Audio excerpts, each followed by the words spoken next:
tajriba quyonchasiman. Men otam ham, onam ham, singlim ham, bolalarim ham, xullas, hammasi tajriba quyonchasi bo'lishgan.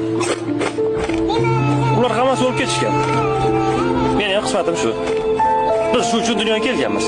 Quyonlar uchun bu sharafli ish.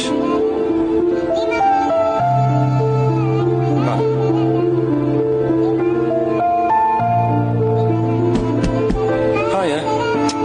İşim boshlandi.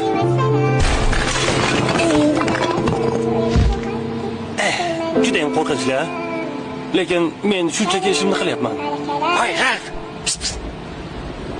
Qayerda bir yuribdi? Ha, ularmi? Ketimdan yurishibdi va qanaqadir hujjatli film olishdi. Ularni iltimos qil, bizni qutqarishsin. Qutqarsin, meni olib ketsin. Men eshitdim. Okey. Menga qarang. Bu joyni kesib tashlab bo'ladi-yu.